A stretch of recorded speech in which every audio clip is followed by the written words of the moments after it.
All right, everyone. Tensions in Israel are now extremely high, like, intifada level high. Despite the fact that Netanyahu has actually reached apparently a tentative ceasefire with Hamas operating in Gaza. They had been firing rockets. Many people killed and injured on both sides. The IDF obviously responded by bombing buildings to smithereens. And Netanyahu's like, well, I guess we've made our point. And so apparently what happened is that some money was shipped into Gaza from Qatar, some millions of dollars. I don't know exactly what happened with that. I didn't look into it fully. I wasn't aware that this had happened. It is a little bit funny, I guess. No, but then Netanyahu's like, okay, we're going to have a ceasefire. Let's stop killing one another's civilians. Avigdor Lieberman, who's the defense minister of Israel, well, former defense minister now, didn't like that very much. You see, he's called for open, full-on war.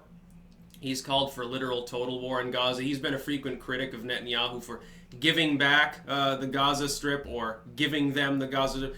Really, depending on who you ask, what group you ask on either side of the border wall, either they benevolently gave land to the Palestinians or restored land that was Palestine to begin with, or just made a general political negotiation or something.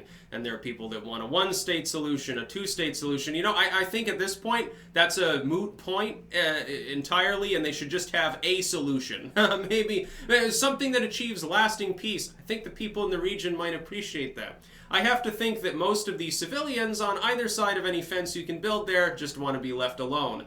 Unfortunately, that never actually seems to happen.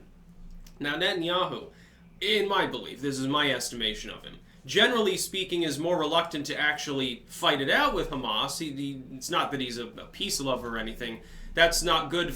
Basically, he uses the threat of terrorism or Hamas in general or uprisings or whatever as a political strategy. It's basically, hey, I can take care of the situation, vote for me. And so every few years he has to bring up the boogeyman of war with Iran or Hamas or something like that to get people to vote for him, and then he casts his opponents off as soft on these groups.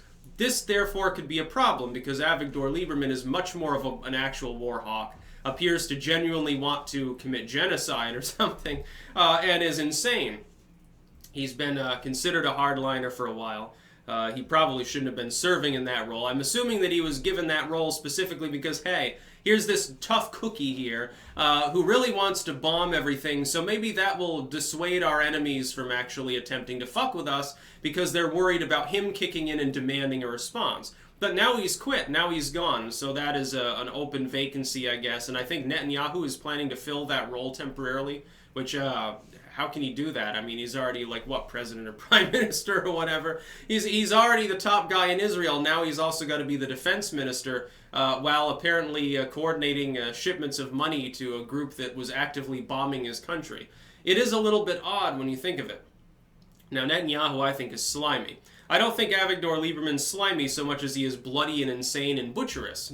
He sort of reminds me probably of some of the people who run Hamas. But I mean, really, at this point, I think foreign involvement needs to come to bear in this region if you want peace. I think that Trump honestly wanted to do that, and when he realized how fucked up the situation really was, once he got, behind the scenes, top secret intel reports, he's like, oh, fuck this, I can't do it. I'm going to go over to Korea, and that'll be easy comparatively. By the way, today, stunning development, Trump has come out and said, yeah, I know about their secret missile development sites.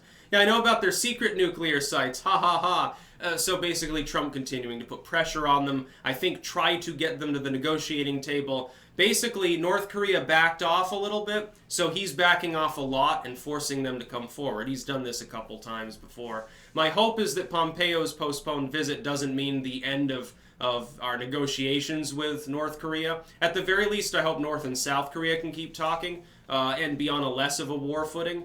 I think it'd be great if they could sign a peace treaty, even if the U.S. and China and all these states are still interested parties and still hostile. If just North and South Korea can get to the negotiating table, it'd be good. Meanwhile, between Israel and Hamas, funny that Netanyahu is striking the ceasefire. I think he decided, hey, if we keep bombing Gaza, we're going to run out of things in Gaza to bomb. So now we have to back off and let things be built so we can, in the future bomb them again for an election strategy. It's what Netanyahu has done time and time again, but Lieberman's like, no, no, no, no, keep bombing right now until it is nothing but a pile of powder and charred corpses and remains. I think that's honestly what he wants. He strikes me as like a Dick Cheney sort of character, or a Bolton. The sort of person who typically, they'll get appointed, they're a hardliner. They actually believe in killing people as a good strategy for diplomacy and everything else. The idea is, though, that more war-reluctant leaders appoint, like Trump. I don't think he's a warmonger. He appoints Bolton.